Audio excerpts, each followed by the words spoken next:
Good morning, students. Today we'll be learning about career planning and development. First, you'll be understanding the meaning of career planning. First of all, what do you mean by career? We can say that career is a sequence of positions held by a person during the course of his working life. तो ये career क्या रहता है एक person के life में? That is उसका जो वर्किंग लाइफ रहेगा, उस वर्किंग लाइफ के टाइम पे वो कौन सा पोस्ट में काम कर रहा है या कौन सा पोजीशन में काम कर रहा है, हम लोग उसको बोलेंगे उसका career. So we can say that a career is a sequence of positions held by a person during the course of his working life. उसके वर्किंग लाइफ टाइम में वो कौन सा पोजीशन में काम कर रहा है, वो हमारे लिए करियर रहेगा. ठीक है. अब यहाँ पे एक करियर डेवलप्स ओवर टाइम. जो करियर का जो डेवलपमेंट रहेगा वो डेवलपमेंट के लिए टाइम लगेगा. ऐसा नहीं होगा कि उसको फर्स्ट जॉब में ही उसका करियर डेवलपमेंट हो जाएगा, तो उसके लिए काफी टाइम लगता है. यह career planning involves deciding on the career goals of the employees and the route to achieve those career goals. तो करियर प्लानिंग क्या है? हम लोग डिसाइड करते हैं हमारा करियर गोल क्या है. ठीक है. और वो अचीव करने के लिए what all routes we are taking, क्या कौन सा वे में हम लोग काम करना चाहते हैं ताकि we will be achieving our career goals, वो हमारे लिए हो जाएगा करियर प्लानिंग. करियर समझ में आया सबको? करियर क्या है? एक वर्किंग लाइफ में एक इंडिविजुअल पर्सन ने कौन सा पोस्ट में काम किया, वो उसका करियर हो जाएगा. करियर प्लानिंग क्या है? यहाँ पे वो पहले से ही डिसाइड कर रहा है उसका करियर गोल क्या होगा और वो कौन सा तरीका यूज करेगा to achieve those career goals, वो हमारे लिए करियर प्लानिंग हो जाएगा. It aims at identifying the personal skills, interest, knowledge, and other features to achieve specific goal or to attain specific goal. अब यहाँ पे career planning is making sure that the organization has the right people with the right skills at the right time. तो career planning क्या रहेगा? वो तो एक individual person that is एक एम्प्लॉय का करियर गोल्स रहेगा. तो ये career planning will be helpful for the organization too. That is, they have appointed the right people with the right skill as well as the right time they have appointed the employees. अब यहाँ पे career development क्या है? It means activities and actions undertaken primarily by an employee. Development क्या रहेगा? Activities and actions undertaken primarily by an employee and supported by the management to achieve individual career goals. तो development क्या रहेगा? वो employ खुद होके क्या activities actions ले रहा है और उसको सपोर्ट कर रहा है organisation to achieve the individual career goals, वो हमारे लिए हो जाएगा करियर डेवलपमेंट. ठीक है. And this career development is an ongoing activity on the part of the management.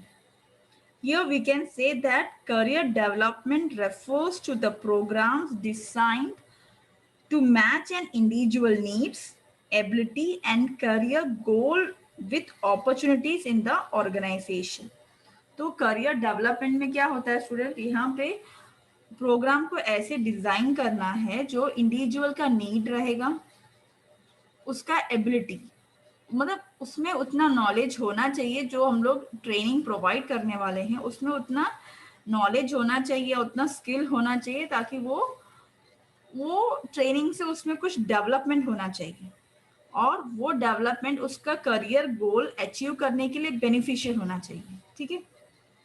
अब इसका फीचर्स क्या है? The first one is about systematic process.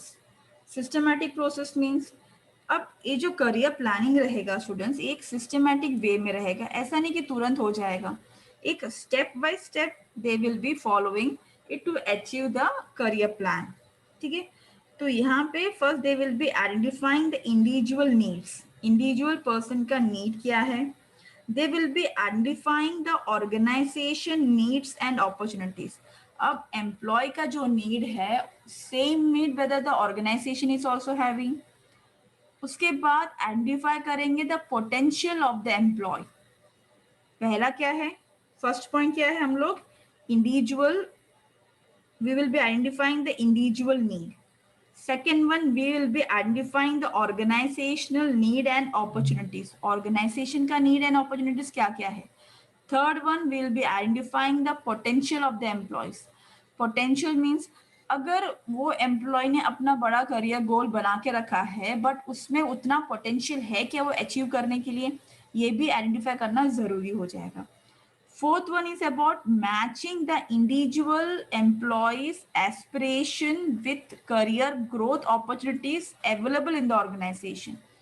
अब ये जानना जरूरी है, अगर वो एम्प्लॉय में उसका एम्बिशंस काफी हाई एम्बिशन है, वो बहुत एम्बिशियस है वो, बट ऑर्गेनाइजेशन में उसको अपॉर्चुनिटी मिलने वाला है क्या उसका एम्बिशंस फुलफिल करने के लिए, ये भी देखना पड़ेगा. Then monitoring the career growth plan implemented. अपना करियर ग्रो करने के लिए उसने कौन सा प्लान इम्प्लीमेंट किया है, एफर्ट लिया है वो अचीव करने के लिए. Modifying the career growth plan in case of mismatch. अगर उसने अपना करियर प्लान बना के रखा है, उसके लिए अगर वो जो स्टेप्स ले रहा है उससे वो अचीव नहीं कर पा रहा है, तो वो प्लान को मॉडिफाई करना है. ठीक है, समझ में आ रहा है सिस्टमैटिक प्रोसेस. पहले फर्स्ट पॉइंट हम लोग क्या करेंगे, we will be trying to identify the individual needs. Second one, we'll be trying to identify the organizational needs and the opportunities available in the organization. Third one, we'll be identifying the potential of that employee. Fourth one is about matching the individual aspiration with the career opportunities available in the organization. उसका aspiration, उसका M काफी high है, but क्या वो organisation में उतना उसको high पहुंच सकता है कि नहीं पहुंच सकता है, वो देखना जरूरी है जहां पे वो काम कर रहा है. Next is about monitoring the career growth plan implemented.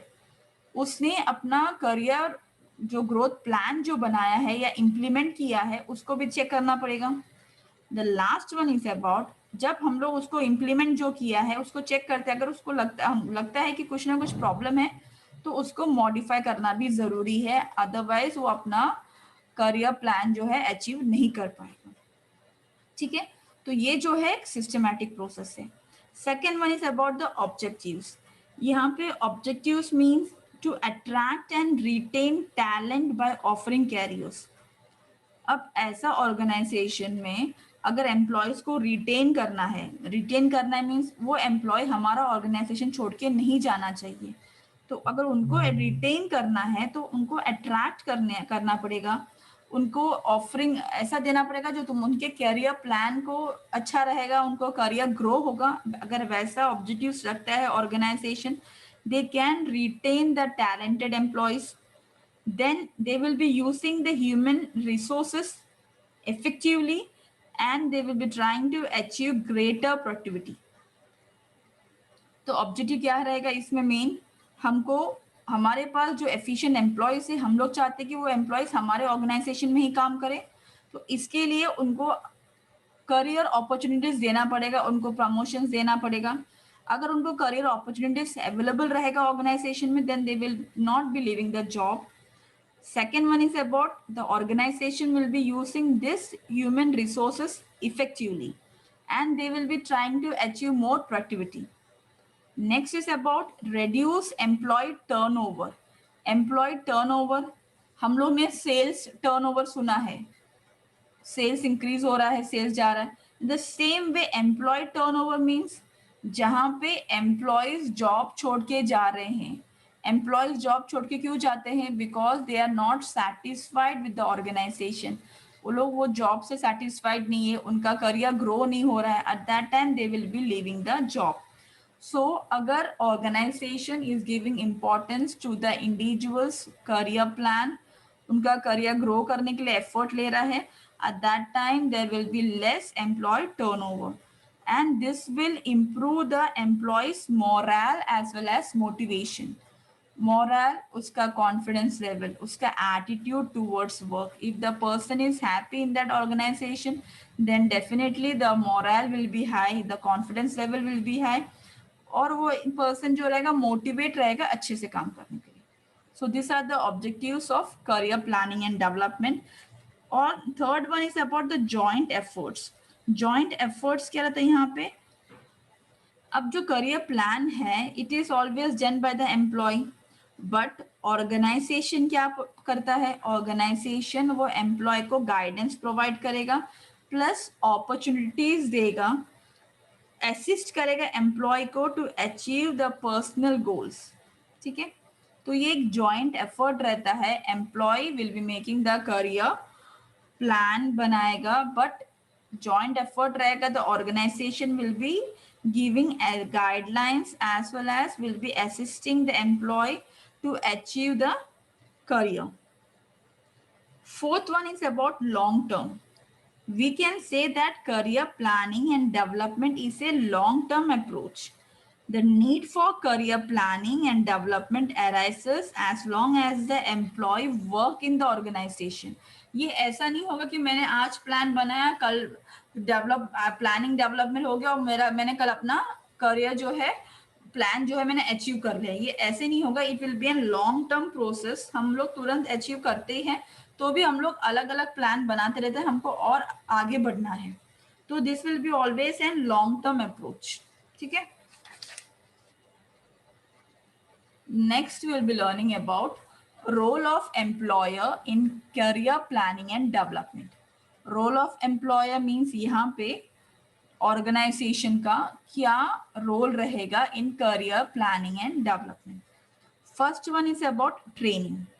Here, the employer should provide continuous training to the employees in order to help them to improve their skills, to improve their knowledge, so that they can adapt to the changing environment or toward the changing need of job. Training देना काफ़ी ज़रूरी है. Employer का role क्या रहेगा? First thing is about training. Employer को उसके employees को ट्रेनिंग देना ज़रूरी है ताकि जो भी नया चेंजेस आया है टेक्नोलॉजी में या उसके जॉब में, वो उसका स्किल्स इम्प्रूव करेगा, उसका नॉलेज इम्प्रूव करेगा, उसमें लेटेस्ट डेवलपमेंट आएगा which is required for his job. तो ट्रेनिंग देना ज़रूरी है.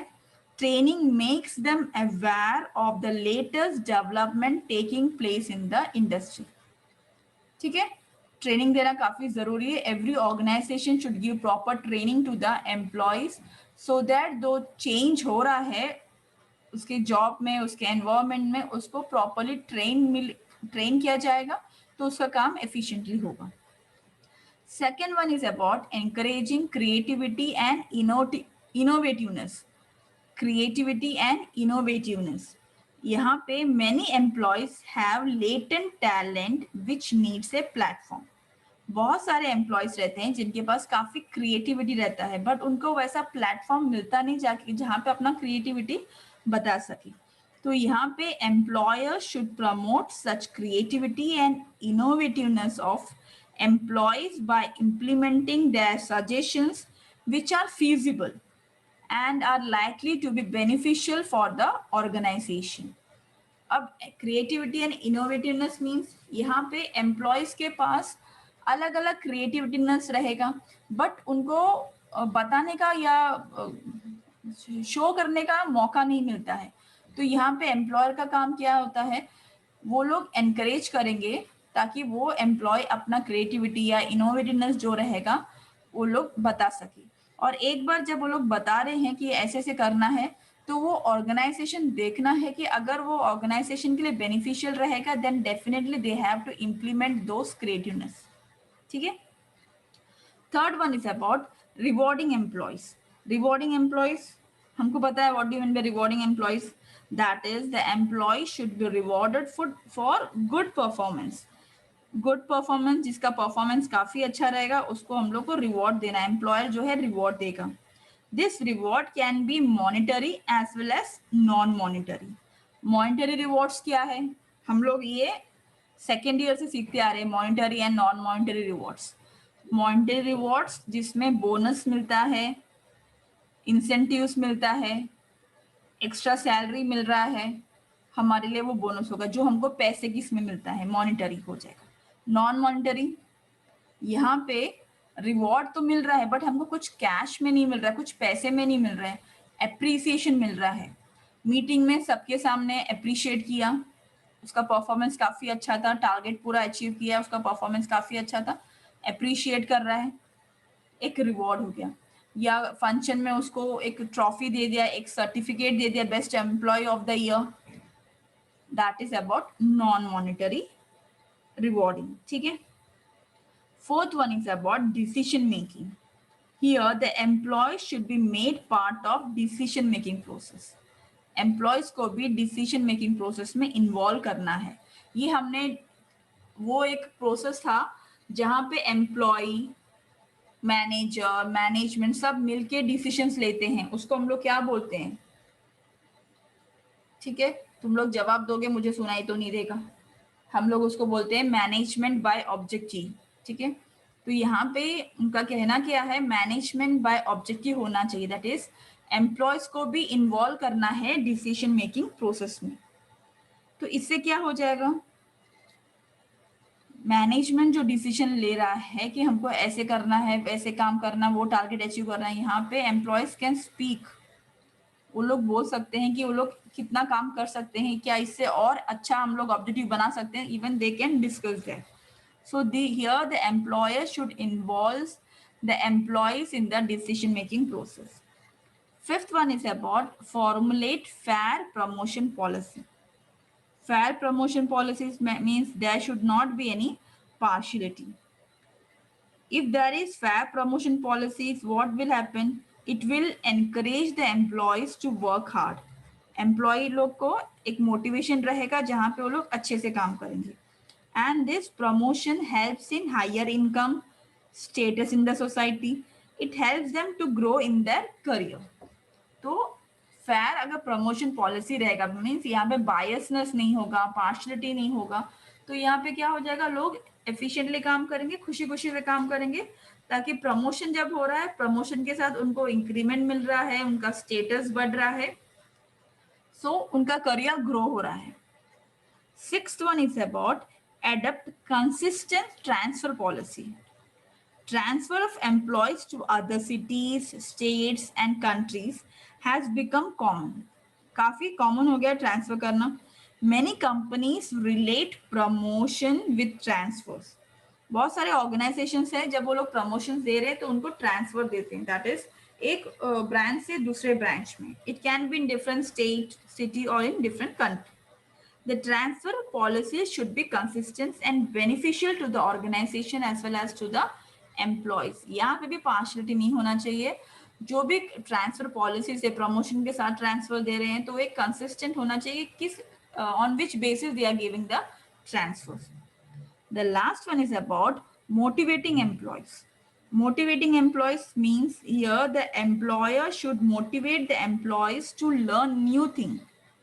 The employer should motivate the employees to learn new things. This will help them to improve their skill as well as the knowledge and will improve them to achieve their career goals.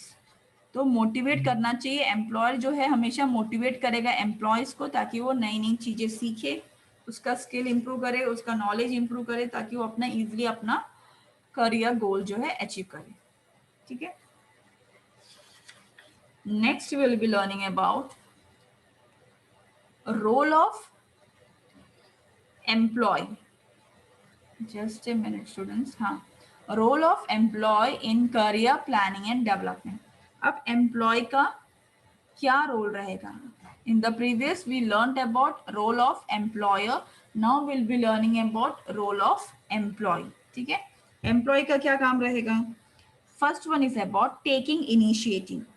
If the employee wants to progress in his career, it is essential for him to take initiative for doing the things. अगर उसको career में grow करना है तो उसको खुद होके initiative लेना पड़ेगा. That is, the employee should be proactive. Proactive means पहले से ही वो काम करने को तैयार होना चाहिए, rather than reactive। मतलब इनिशिएटिव लेना चाहिए, हर एक काम में उसको खुद को इनिशिएटिव लेना चाहिए, तो ही वो जो ऑर्गेनाइजेशन रहेगा वो प्रिफर करता है वो लोगों को जो काफी इनिशिएटिव लेके काफी आगे आके काम करते हैं। That is about taking initiative. The employee should take initiative in doing the work. The employee should be proactive rather than reactive। Proactive means पहले से ही वो काम करने को तैयार होना चाहिए। Second one is about accepting responsibilities. Here the employee should not avoid responsibilities। ऐसा नहीं होना चाहिए कि वो एम्प्लॉय जो है responsibilities को avoid कर रहा है। As he wants to grow in his career, responsibility should be increasing in nature। अगर उसको करियर में ग्रो करना है तो उसका रेस्पॉन्सिबिलिटी जो रहेगा इंक्रीज होता रहेगा। If an employee who wants to grow in his career should be ready to take always the new responsibilities और any additional responsibilities from where he the person can learn new things. नई चीजें सीखना है, उसको अपना career में grow होना है, तो उसको रेस्पॉन्सिबिलिटी जो है एक्सेप्ट करना ही पड़ेगा। Third one is about learning new skills. Learning new skills, that is अगर person wants to grow in his career, he wants development, then he should always learn new skills। that is an employee in order to remain efficient, efficiently काम करना है, so he has to learn new skills in order to do the job effectively। अगर अच्छे से काम करना है तो उसको नए नए skills सीखना पड़ेगा। Participating in seminars and workshops। Here there will be various organizations who will be organizing seminars, workshops in order to we can say orient the members for the new development which has taken place। अभी ऐसे employees जो अपने career को काफी grow करना या develop करना चाहते हैं, उनको ऐसे सब सेमिनार्स वर्कशॉप्स में सब अटेंड करना है। सेमिनार मीन जहाँ पे काफी लोग बैठते हैं, एक जैसा हम लोग क्लासरूम बोल सकते हैं, ठीक है। One person will be there who will be professionally qualified, या उसको अच्छा नॉलेज रहेगा, वो बताएगा, बाकी लोग सुनेंगे, बाद में क्वेश्चन आंसर्स राउंड रहेगा, the doubts will be clear. Workshop जो होता है यहाँ पे प्रैक्टिकली हम लोग काम करते हैं, प्रैक्टिकल बताना कि काम कैसे करते हैं, प्रैक्टिकल जो होगा काम वो हम लोग उसको बोलेंगे वर्कशॉप्स। तो वो लोग जो अपना करियर ग्रो करना चाहते हैं उनको ये सेमिनार्स एंड वर्कशॉप में उनको अटेंड करना है। Acquiring knowledge, acquiring knowledge, how the employee will be acquiring the knowledge। For acquiring the knowledge, the employee will be reading different magazines, books, journals, जहाँ पे उसका नॉलेज जो वो इंक्रीज करने की कोशिश करेगा उस बिजनेस के बारे में, उस इंडस्ट्री के बारे में। So the organization are also preferring the employees who have a lot of knowledge in their subject। जिसको ज्यादा नॉलेज है उस सब्जेक्ट के बारे में, ऑर्गेनाइजेशन भी क्या करता है, वो एम्प्लॉयज को ही प्रिफर करता है जिसको ज्यादा नॉलेज है रिगार्डिंग देयर ओन सब्जेक्ट, ठीक है। Sixth one is about ability to work as a team. Here in an organisation most of the work has to be done in a team. अभी यहाँ पे टीम वर्क काफी important है। An employee should also be ready to help other team members who are lagging behind in their work।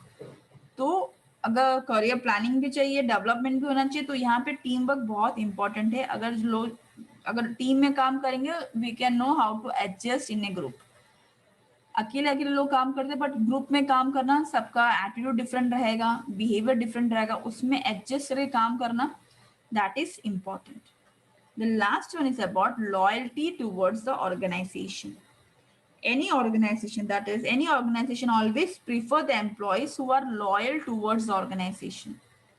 अब वो organization जहाँ पे employees काफी loyal हैं, loyal means for they are getting the salary, ठीक है, उनको salary मिल रहा है, उस salary के लिए लोग जो अच्छे से loyally they are doing the work।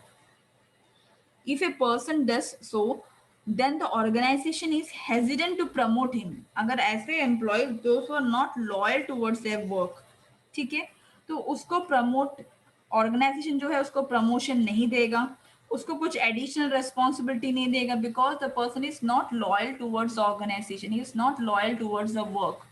उसको जो काम असाइन किया गया है वो प्रॉपरली काम नहीं कर रहा है, तो वैसे इंसान को ऑर्गेनाइजेशन क्या करेगा, they will not be giving any new responsibilities, और no the employee will not be getting promotion, additional responsibilities उसको नहीं दिया जाएगा।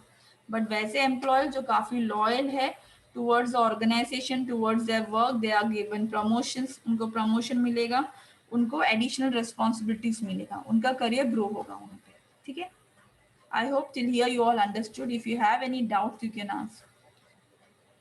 Bye, students. Take care. Have a nice day.